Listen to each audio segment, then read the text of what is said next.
అవసరం లేకుండా జోన్ వెలుపల ఉన్న చెరువులకు కరెంట్ సబ్సిడీ ఇస్తానని హామీ ఇచ్చాడు. మరి ఇచ్చాడా అని అడుగుతా ఉన్నాను చంద్రబాబు నాయుడు గారు. ట్రాన్స్ఫార్మర్ ధరలు తగ్గిస్తానన్నాడు, తగ్గించాడా అని అడుగుతా ఉన్నాను. గట్టిగా ఇలా ఇలా ఇలా ఇలా ఇలా ఇలా ఇలా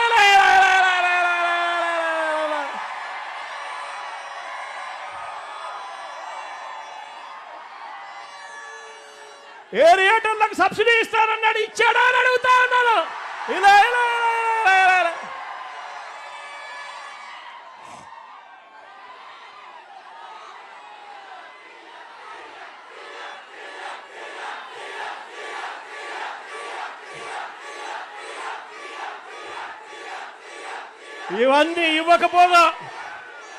ఇవన్నీ ఇవ్వకపోగా మనం అమలు చేసిన రూపాయిన్నరకే కరెంట్ ఇచ్చే విధానాన్ని, సబ్సిడీ కార్యక్రమాన్ని చంద్రబాబు నాయుడు గారు కత్తిరించే కార్యక్రమాన్ని మొదలుపెట్టాడు. కొత్తగా ఇప్పుడే జీవో ఇచ్చాడు. ఈ మధ్యకాలంలోనే GO number RT 169, GO number RT 169, GO number RT 169 ఇచ్చాడు. దీని ప్రకారం పవర్ ఫ్యాక్టర్ 0.90 నుంచి 0.95 నుంచి 0.95 మధ్య రైతులు మెయింటైన్ చేయాలని చెప్పి చంద్రబాబు నాయుడు గారు రూల్ పెట్టాడు. నేను అడుగుతా ఉన్నా, ఆక్వా రైతులు సాధారణంగా వాడే ఈ మోటార్లలో పవర్ ఫ్యాక్టరు 0.78 మాత్రమే ఉంటుంది. ఆక్వా రైతులు వాడే ఈ మోటార్లలో పవర్ ఫ్యాక్టర్ పెరగాలి అనంటే మళ్ళీ రైతన్నలు కెపాసిటర్లు కొనాలి. కెపాసిటర్లు కొంటే తప్పనిచ్చి పవర్ ఫ్యాక్టర్ పెంచే కార్యక్రమం జరగదు. మరోవైపున చూస్తే కొత్తగా ట్రాన్స్ఫార్మర్లు ఇవ్వడం మానేశారు. కొత్తగా ట్రాన్స్ఫార్మర్లు ఇచ్చే కార్యక్రమానికి మానేసి చంద్రబాబు నాయుడు గారు ఇంకా దారుణంగా ఏం చేస్తూ ఉన్నాడు అనంటే, కొత్తగా కెపాసిటర్ల సంగతి దేవుడెరుగు, కొత్తగా కనెక్షన్లు ఇచ్చే వాటికి ఏకంగా పెండింగ్లో ఉన్నవెంతో తెలుసా? ఏకంగా 12,000 కనెక్షన్లు ఈరోజు పెండింగ్లో ఉన్నాయి. కొత్తగా కనెక్షన్లు ఇవ్వడం లేదు, ట్రాన్స్ఫార్మర్లు ఇవ్వడం లేదు. పవర్ ఫ్యాక్టర్ పేరుతో చంద్రబాబు నాయుడు గారు ఆక్వా రైతులను అన్యాయం చేస్తూ ఉన్నాడు.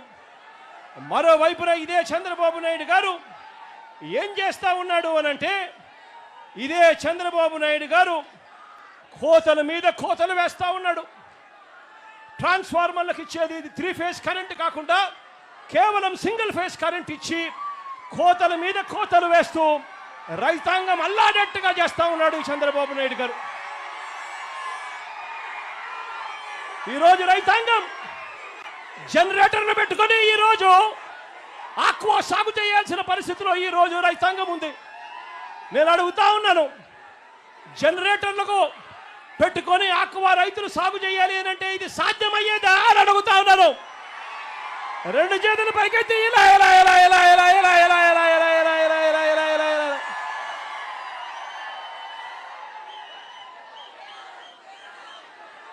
అదే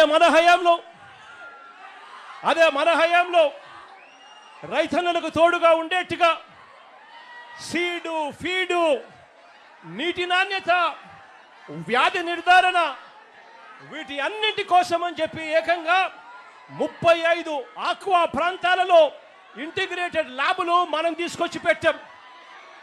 అంతేకాకుండా ఏకంగా 782 ఆక్వా 782 ఆర్బీకేల పరిధిలో ఏకంగా ఫిషరీస్ అసిస్టెంట్లను, అంటే ఫిషరీస్ డిగ్రీ పట్టభద్రులను తీసుకొని వచ్చి ఈ 782 ఆర్బీకేలలో వీళ్ళను నియామకం చేశాం. వీళ్ళ చేత, ఆ ఆర్బీకేల చేత, ఈ పట్టభద్రుల చేత, ఈ ఆక్వా ల్యాబుల చేత ప్రతి రైతాంగాన్ని చెయ్యి పట్టుకొని నడిపించే కార్యక్రమం చేశాం. మన హయాంలో ఏకంగా 120 రోజుల పాటు 150 రోజుల పాటు ఉండే సీడు ఈరోజు కేవలం 90 రోజులకు మించి బ్రతకని పరిస్థితిలోకి ఈరోజు ఆక్వా రంగంలో రైతన్న అల్లాడిపోతా ఉన్నాడు.